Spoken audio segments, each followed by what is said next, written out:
Dieu,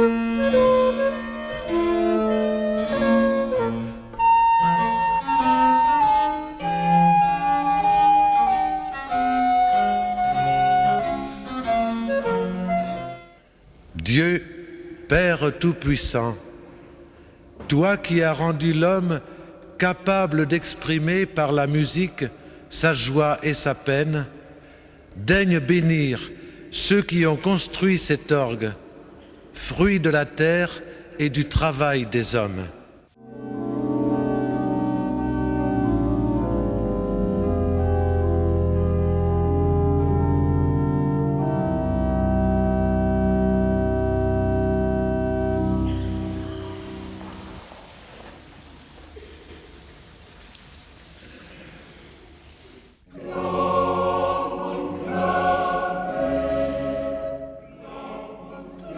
Né dans la Grèce antique au IIIe siècle avant Jésus-Christ, l'orgue est un instrument profane.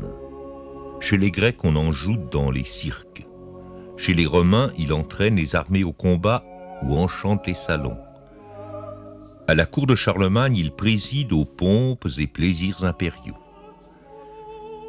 Du Moyen-Âge au siècle des Lumières, il accompagne chanteurs et danseurs chez les bourgeois et les princes. Peu à peu, la tradition sacrée s'est imposée dans les églises d'Europe, avec des styles nationaux variant selon les architectures et les liturgies. L'instrument a connu une évolution constante, mais les techniques de fabrication entièrement artisanales sont restées proches de ce qu'elles étaient au XVIIIe siècle. L'instrument, construit à Cesson-Sévigné en 1988-89, reprend d'ailleurs la disposition des orgues de l'époque classique en deux buffets, l'un face à l'organiste et l'autre situé dans son dos.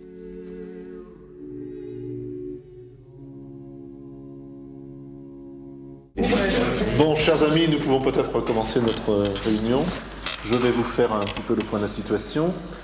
Depuis la dernière fois, le dossier a franchi de nouvelles étapes.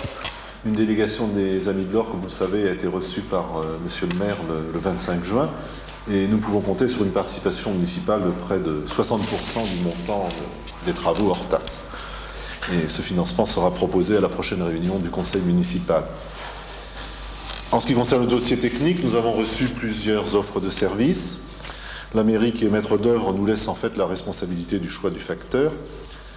Le bureau a déjà examiné ces offres et propose de retenir les établissements PES de Pau.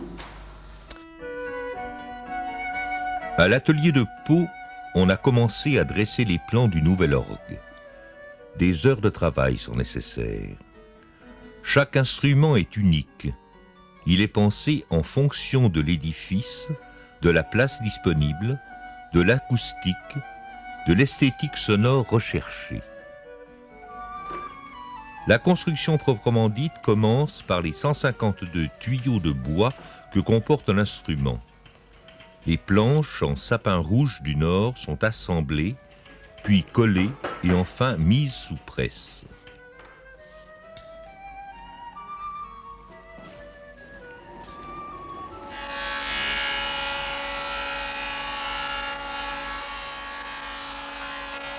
Chaque tuyau ainsi collé est calibré, coupé à sa longueur, entaillé avec précision de manière à donner la note qui lui a été attribuée. Certains ont leur extrémité obturée par un tampon et sonnent une octave au-dessous du tuyau ouvert de même longueur.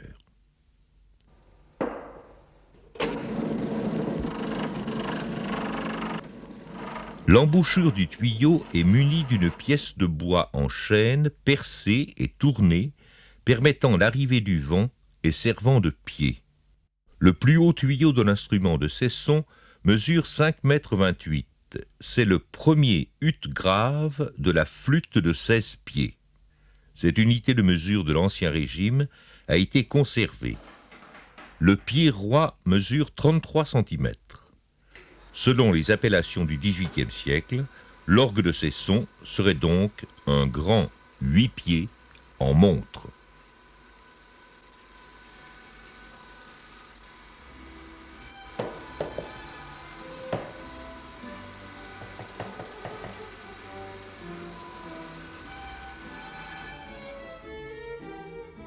Parallèlement, sont fabriquées les transmissions qui relieront les touches des claviers aux soupapes admettant l'air dans les tuyaux. Les soupapes sont disposées au pied des tuyaux. L'ensemble se déploie sur une largeur de 4 mètres. Mais il faut réduire cette dimension à celle du clavier. C'est le rôle de l'abrégé. Des rouleaux d'aluminium transmettent les mouvements horizontaux. Des vergettes de bois établissent ensuite les relais verticaux entre les rouleaux et les touches des claviers. La soufflerie constitue les poumons de l'orgue. À l'origine, les soufflets sont actionnés manuellement selon le principe du soufflet de forge. Puis, après la découverte de l'électricité, le vent est propulsé par une turbine. Il est envoyé par des porte-vents en bois dans un réservoir primaire dont la table supérieure supporte des plaques de fonte qui déterminent la pression. Enfin, il gagne les sommiers qui supportent les tuyaux.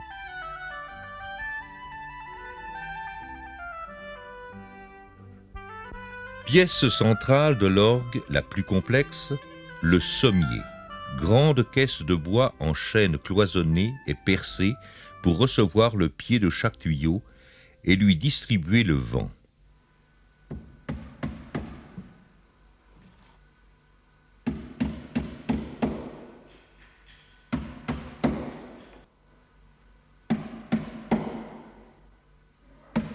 À la partie inférieure du sommier se mettent en place les supports et guides métalliques des soupapes d'admission du vent reliés au clavier.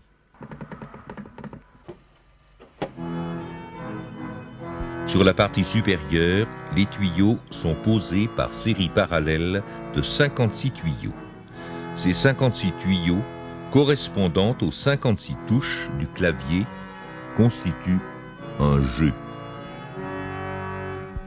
L'instrument de Cesson-Sévigné comporte 32 jeux, donc 32 séries de 56 tuyaux. Chaque jeu a sa sonorité propre, montre, prestant, trompette, chromorne. L'organiste choisit le ou les jeux qu'il fait parler au moyen de registres, pièces de bois mobiles situées au pied des tuyaux et percées de 56 trous. Selon sa position, le registre permet ou interdit l'admission de l'air dans le jeu correspondant.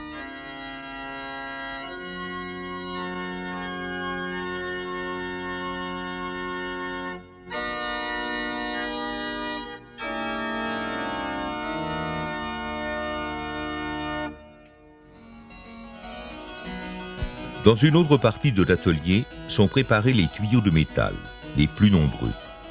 On distingue les tuyaux à bouche, qui fonctionnent selon le principe du sifflet, et les tuyaux à hanche, utilisant une hanche comme le hautbois de l'orchestre. Les gestes et les outils du fondeur n'ont pratiquement pas changé depuis 2 siècles. Couler l'alliage plomb éteint est un travail subtil. La vitesse du déplacement du rable sur la table détermine l'épaisseur de la plaque. En conséquence, selon la taille du tuyau, sa place et sa fonction, l'épaisseur du métal et la composition de l'alliage varient. Dans la plaque ainsi obtenue, sont découpées les pièces qui, roulées puis soudées, constituent le pied et le corps des tuyaux.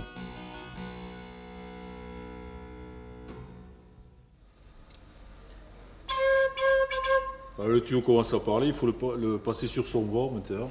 Je vais le passer au mannequin.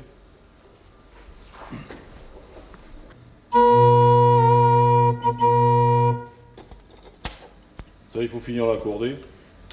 En fait, l'accord général se fera dans l'orgue.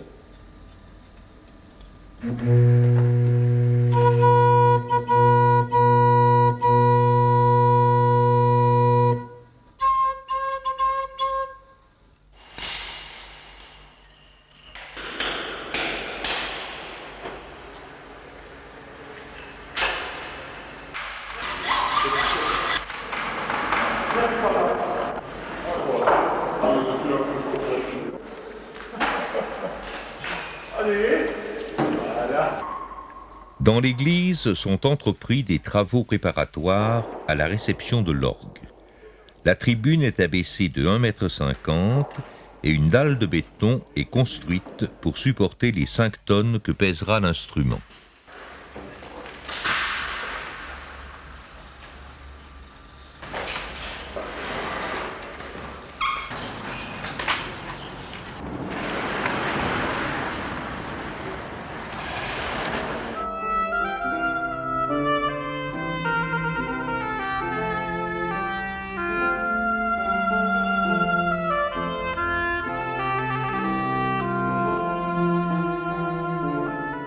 À Pau, le mécanisme et la tuyauterie de l'orgue sont achevés. La partie visible, les meubles de chêne qui protègent l'instrument, les buffets, vont être assemblés. L'orgue est alors entièrement démonté, emballé dans des caisses et transporté par conteneurs à l'église de Cesson-Sévigné.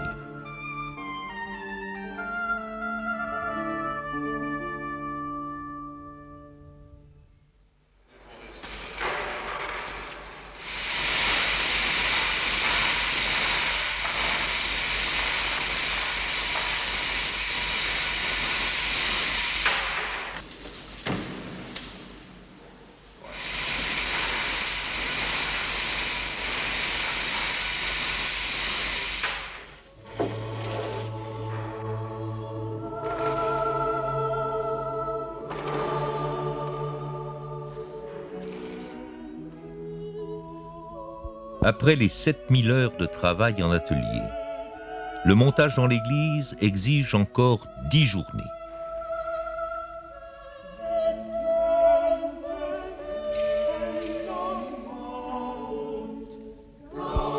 Conçu pour durer plusieurs siècles, le mécanisme est une prodigieuse synthèse de géométrie et de finesse. Le réglage au millimètre près est une opération délicate. Centre nerveux de l'instrument, la console comporte les 3 claviers aux touches de buis et d'ébène, le pédalier en chêne et noyer, les boutons de registre tournés dans l'érable avec les noms des jeux calligraphiés sur des étiquettes en parchemin.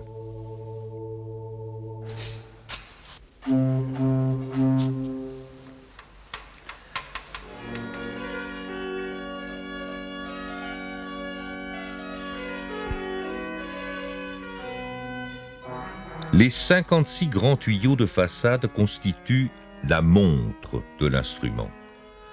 Le pourcentage d'étain de l'alliage atteint 75% et leur confère un éclat particulier. Ces façades dissimulent au regard la forêt des autres tuyaux au nombre de 2260.